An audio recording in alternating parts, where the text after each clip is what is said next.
Hello, good morning all of you. स्वागत है आप सभी का आपके अपने चैनल STM भाद्राजुन में। डियर स्टूडेंट्स, कैसे चल रही है आप लोगों की पढ़ाई? उम्मीद करता हूँ और आशा करता हूँ कि बहुत बेहतर चल रही होगी, अच्छे से पढ़ रहे होंगे।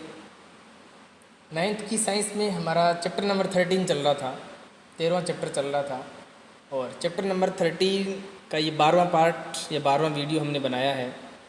तो चैप्टर नंबर 13 कंप्लीट हो गया था, आज हम उसके क्वेश्चन आंसर कर रहे हैं। तो चैप्टर नंबर 13 पार्ट नंबर 12 और उसके कुछ क्वेश्चन आंसर हम करते चलिए। आइए देखते हैं बुक में क्या क्वेश्चन है वो देखते हैं, फिर कुछ इंपॉर्टेंट क्वेश्चन भी देखेंगे।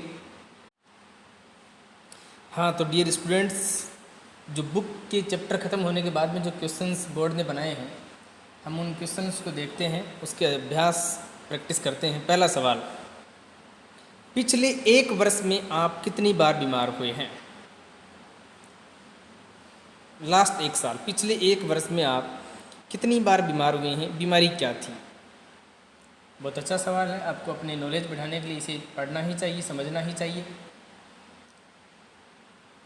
ए, इन बीमारियों को हटाने के लिए आप अपनी दिनचर्या में क्या परिवर्तन करेंगे? बताइए कौन कौन सी बीमारियां जो हुई थी, यदि भविष्य में ऐसी बीमारियां दोबारा होती हैं तो आप क्या क्या करेंगे? इन बीमारियों को हटाने के लिए आप अपनी दिनचर्या में क्या परिवर्तन करेंगे?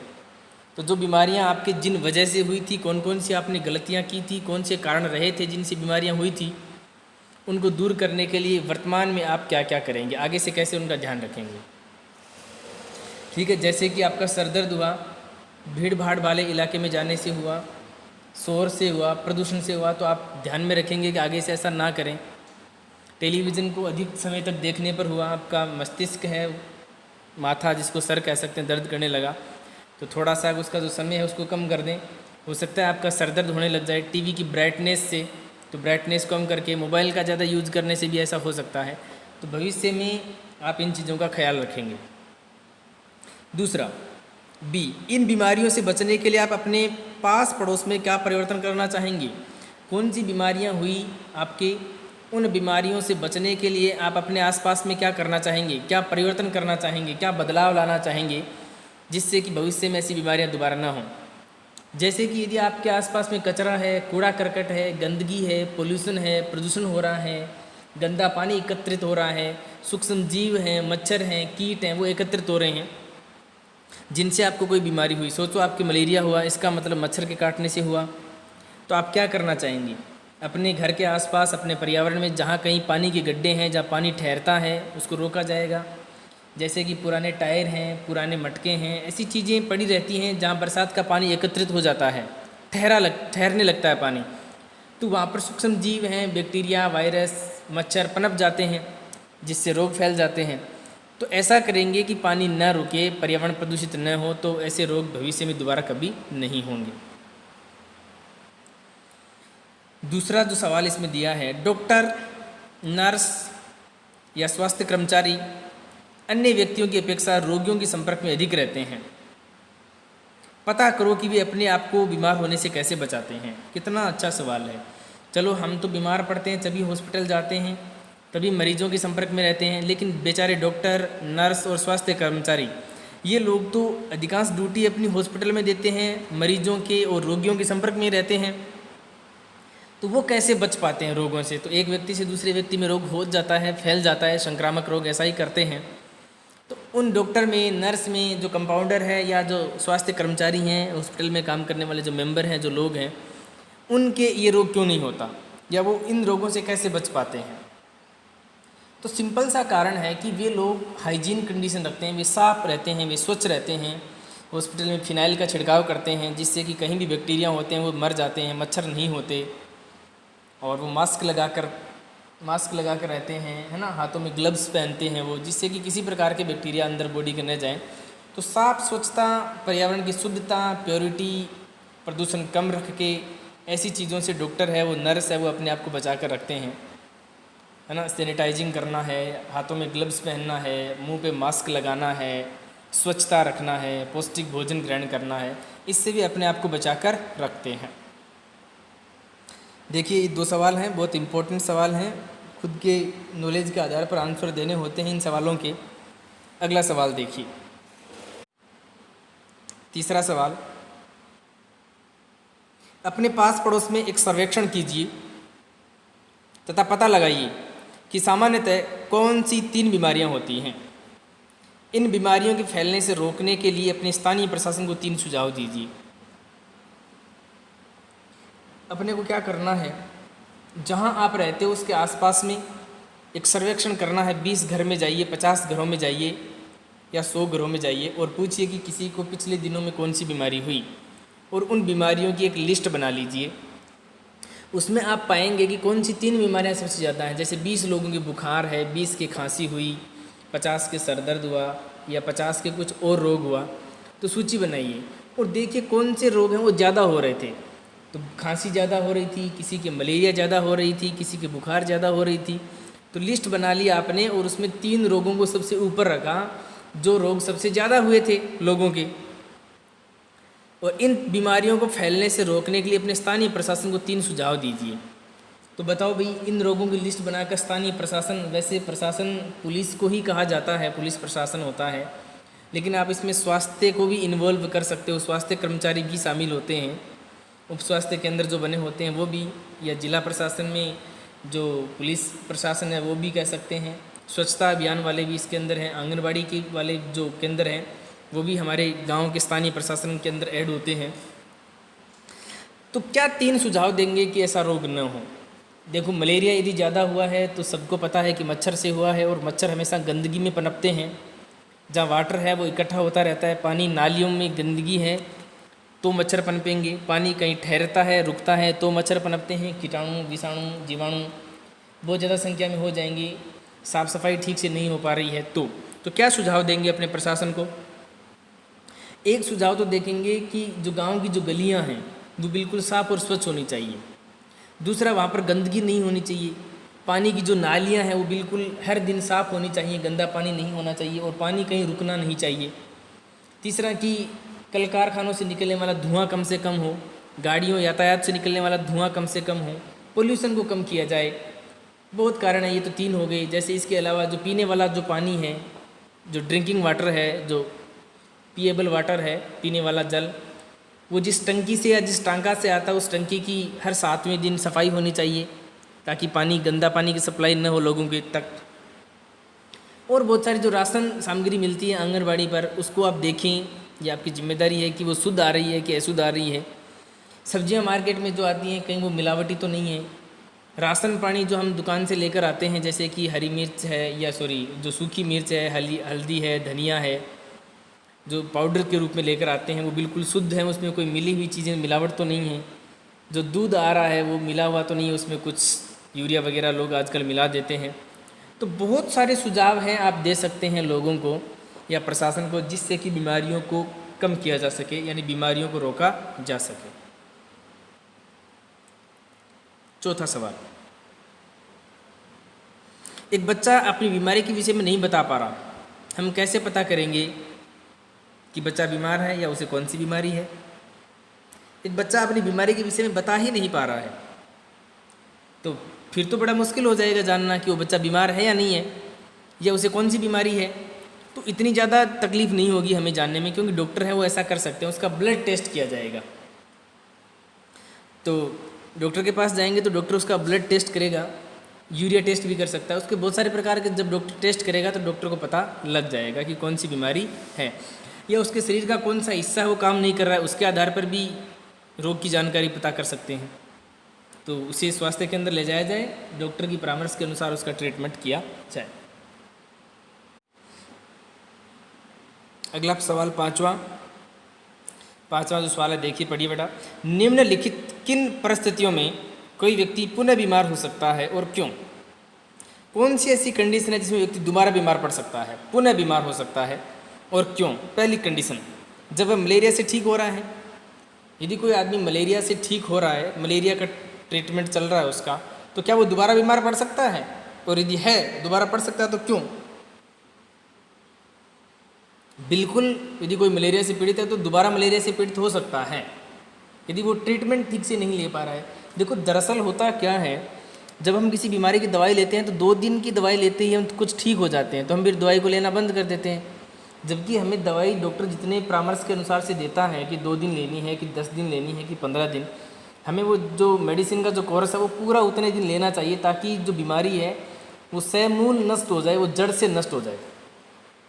तो किसी भी ट्रीटमेंट को हमें बीच में नहीं छोड़ना है, पूरी दवाई लेनी है, अन्यथा तो वो रोग दोबारा हो सकता है। और मलेरिया रोग दोबारा भी हो सकता है क्योंकि एंटीबॉडी यदि नहीं बन पाती है बॉडी में, तो मलेरिया रोग है 1 साल हो गया तो ज़रूरी नहीं कि अगले साल नहीं होगा, वो अगले साल भी हो सकता है। बी, वह मलेरिया से ठीक हो चुका है और वह चेचक के रोगी की सेवा कर रहा है, क्या उसके रोग दोबारा हो जाएगा?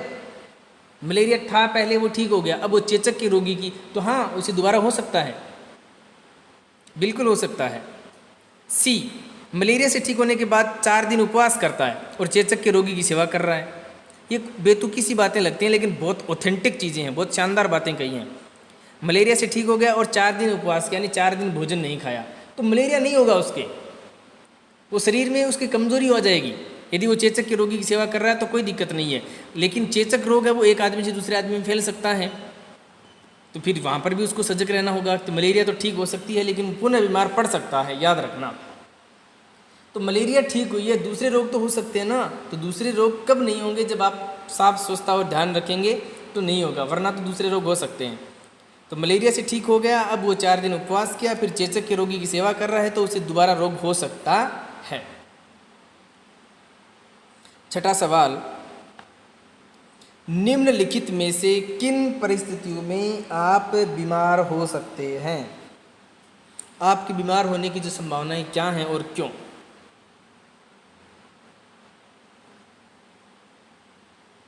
ए, जब आपकी परीक्षा का समय है, क्या बीमार हो सकते हैं परीक्षा में? नहीं, परीक्षा में बच्चे बीमार नहीं होते। और कुछ बच्चे जो होते हैं ना, वो गलत अवधारणा से होते हैं, उनको परीक्षा का डर रहता है, उनको भय रहता है कि परीक्षा में मैं क्या करूँगा, कैसे करूँगा, फेल हो जाऊँगा, पास हो जाऊँगा, थोड़ी चिंता रहती है।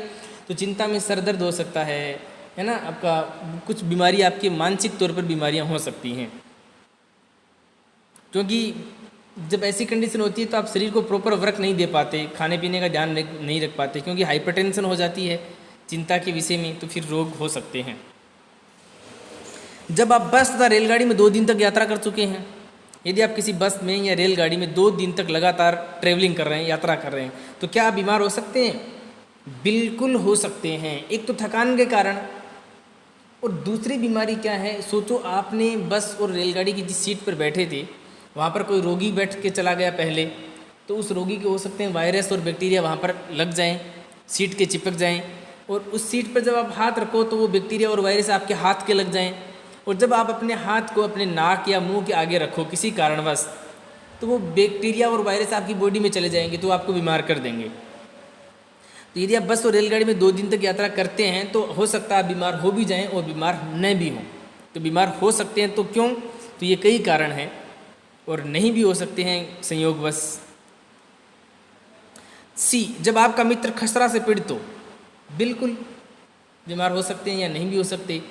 तो ये चीज़ें क्या हैं, किन परिस्थितियों में आप बीमार हो सकते हैं? तो साफ स्वच्छता और अपना खुद का ध्यान रखोगे तो बीमार आप नहीं होंगे, वरना तो बीमारी पग पग पर, वो कहते हैं ना कि हर एक कदम पर बीमारियां हैं, बड़ा सोच समझ कर चलना पड़ता है। कहीं से भी कोई भी बैक्टीरिया वायरस बॉडी के अंदर जा सकता है और आपको बीमार कर सकता है। 7वां सवाल, यदि आप किसी एक संक्रामक रोग के टीके की खोज कर सकते हैं तो आप किसको चुनते हैं? टीके की खोज करनी है तो किसको चुनेंगे, स्वयं की या अपने क्षेत्र में एक सामान्य रोग की? भाई अपने बजाय किसको चुनो? अपने क्षेत्र में पहले एक सामान्य रोग की, क्योंकि अपने समाज में जब रोग नहीं होगा तो फिर आपके भी नहीं होगा, है ना। स्वयं के यदि बचाव कर लेंगे तो बाकी लोगों की हो सकता है। तो वैसे टीके की यदि खोज करनी है तो आपको स्वयं पर भी प्रयोग करना होगा और समाज पर भी, लेकिन यदि एक्सपेरिमेंट करना है प्रयोग तो स्वयं पर कीजिए, अन्यथा अपने क्षेत्र में किसी एक सामान्य रोग के प्रति आप अपना टीका बनाइए जिससे कि समाज का कल्याण हो, रोग कम से कम हो। तो डियर स्टूडेंट, ये 7 क्वेश्चन तो आपकी किताब के जो चैप्टर पूरा हुआ उसके बाद के थे। अब पाठ के अंदर के जो महत्वपूर्ण प्रश्न हैं, जो क्वेश्चंस इंपॉर्टेंट हो सकते हैं, हम उसकी भी चर्चा करते हैं कि कौन से अंदर से क्वेश्चन इंपॉर्टेंट बन रहे हैं। तो डियर स्टूडेंट्स, ये कुछ और इम्पॉर्टेंट क्वेश्चंस हैं इसी चैप्टर से। एक क्वेश्चन देखिए, पेप्टिक वर्ण क्या था? पेप्टिक वर्ण क्या था? पेप्टिक व्रण एक अमाशय में या पेट दर्द था। पहले जब लास्ट की वीडियो में आप देखना बेटा, उसमें बताया गया है कि पहले लोग मानते थे कि हमारे अमाशय में एक अम्ल स्रावित होता है जो तनाव से, चिंता से, उस अम्ल के कारण क्या हो जाता है, पेट दर्द होने लगता है, वो चिंता से अम्ल ज़्यादा बहने लगता है। लेकिन बाद में ऑस्ट्रेलिया के पर्थ के 2 वैज्ञानिक थे, उन्होंने हमें बताया कि ये रोग है पेप्टिक व्रण, वो अमाशय में HCl की वजह से नहीं होता, वो एक बैक्टीरिया के कारण होता है। और उस बैक्टीरिया का नाम भी बताया था। कौन सा था पेप्टिक व्रण, कौन से बैक्टीरिया के कारण होता है बेटा? इसका एग्जाम्पल देखो, कौन से बैक्टीरिया की वजह से पेप्टिक व्रण रोग होता है? हेलिकोबैक्टर पाइलेरी। हेलिकोबैक्टर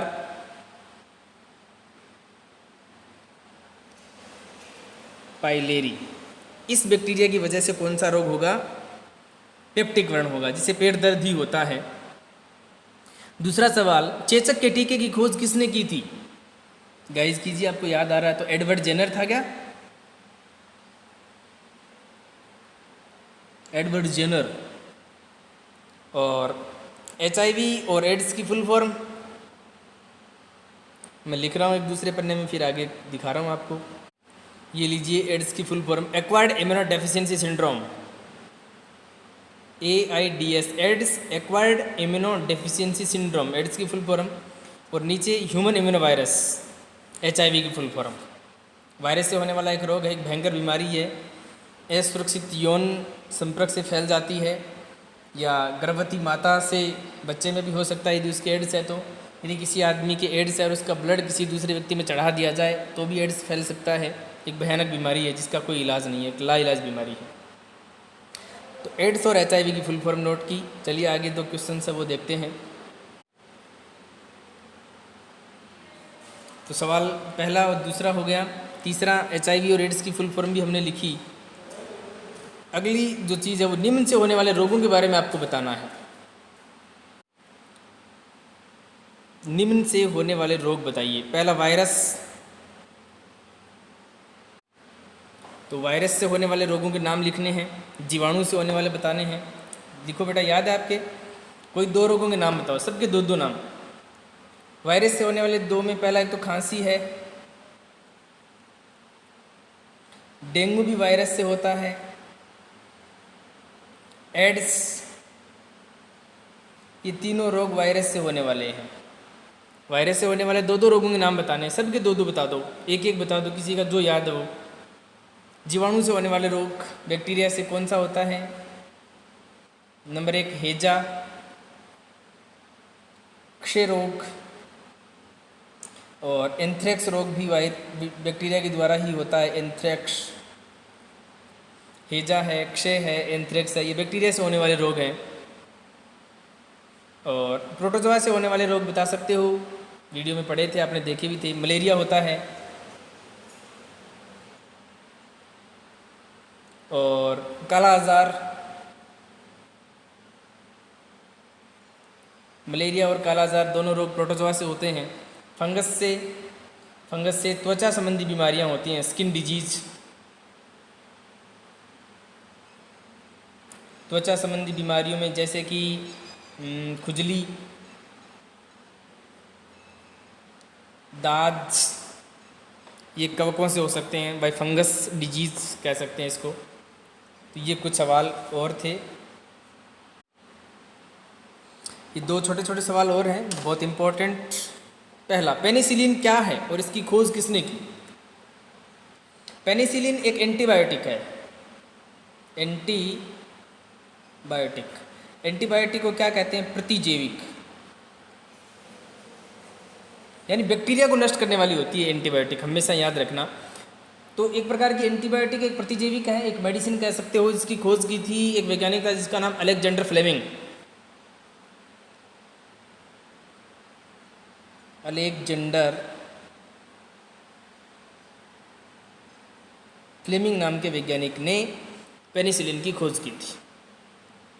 दूसरा सवाल है, संक्रामक और असंक्रामक रोग में अंतर, या कारकों में अंतर लिख सकते हो। संक्रामक और असंक्रामक कारकों में अंतर, संक्रामक और असंक्रामक रोग में अंतर। बिल्कुल आपको पता ही है, ऐसे रोग जो फैल जाते हैं सूक्ष्म जीवों की सहायता से।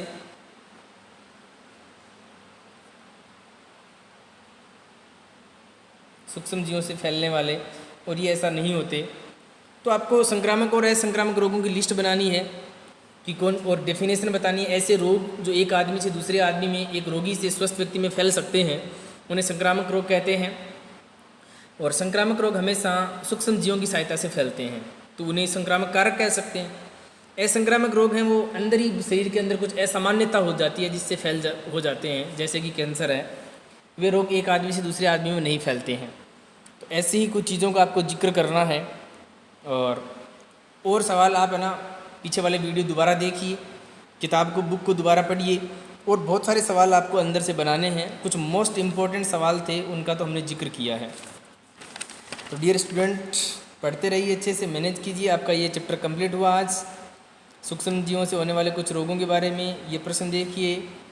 एड्स और HIV की फुल फॉर्म आप दोबारा से नोट कर सकते हैं। ये महत्वपूर्ण सवाल, और भी बहुत सारे आपको सवाल करने हैं। इसके अलावा ये सवाल थे, एक बार दोबारा आप ऐड कर सकते हो, स्क्रीनशॉट ले सकते हो। पेप्टिक वारण, चेचक के टीके की खोज एडवर्ड जेनर ने, फुल फॉर्म हो गई। फिर ये इंपॉर्टेंट सवाल था, वायरस से होने वाले रोग, जीवाणु से होने वाले रोग, प्रोटोजोआ से होने वाले रोग, कवकों से होने वाले रोग। यही कुछ चीज़ें आपको इम्पोर्टेंट तरीके से देखनी थी। तो ये आपका चैप्टर नंबर 13 का पार्ट नंबर 12 वीडियो हमने बनाया है। इसको अच्छे से मैनेज करो, इन सवालों का अच्छे से ध्यान रखो। वायरल जो कोविड-19 है ना, वो भी इसी का आप थोड़ा सा ध्यान रखेंगे। कोविड-19 इसकी फुल फॉर्म क्या है? Corona virus disease. Full form आप लिखेंगे कोविड-19 की। 2019 में डेवलप हुआ रोग, इसलिए इसको 19 कहते हैं। Corona virus